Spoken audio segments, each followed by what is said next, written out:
Dalam 1 Korintus 15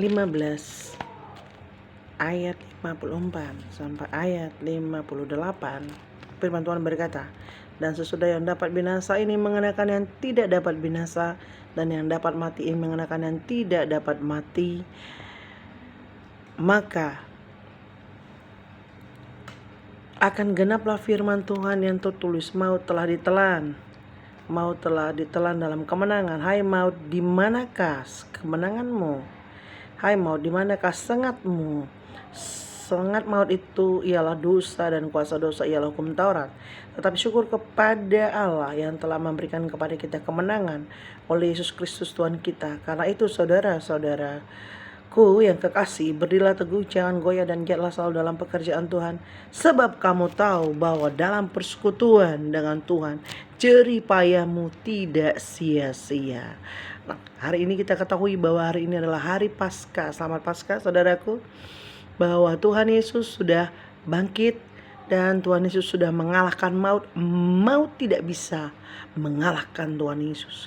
Dan kita tahu bahwa Dia adalah contoh teladan kita, bahwa Tuhan Yesus mempunyai kuasa dan tidak bisa disengat oleh maut, saudaraku.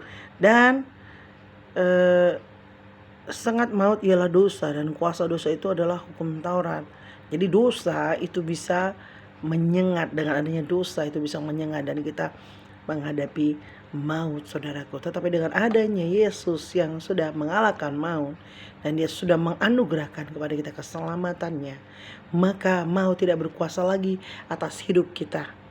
Dan saudaraku, di dalam anugerah Tuhan itu bukan berarti kita bermain-main dengan dosa, bukan. Tetapi kita menjadi manusia-manusia rohani, manusia-manusia surgawi yang terus membangun hidup kita, yang terus membangun hidup kita di dalam seluruh kebenaran firman Tuhan, yang terus masuk dan masuk, belajar dan belajar, terus bersama-sama giat dalam pekerjaan Allah.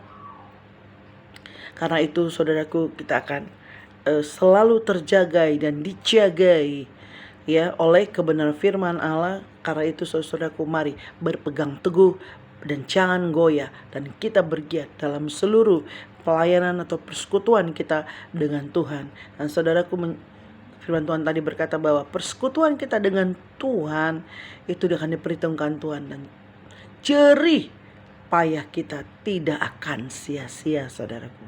Karena itu saudaraku, mari kita semangat bangun hidup kita dan jangan goyah, terus bergiat melayani Tuhan, dan terus maju dan tidak digoyahkan, tidak diomang-omang-ambingkan oleh dunia ini. Tuhan tetap berketetapan hati, percaya dan mencintai Tuhan, tidak akan goyah.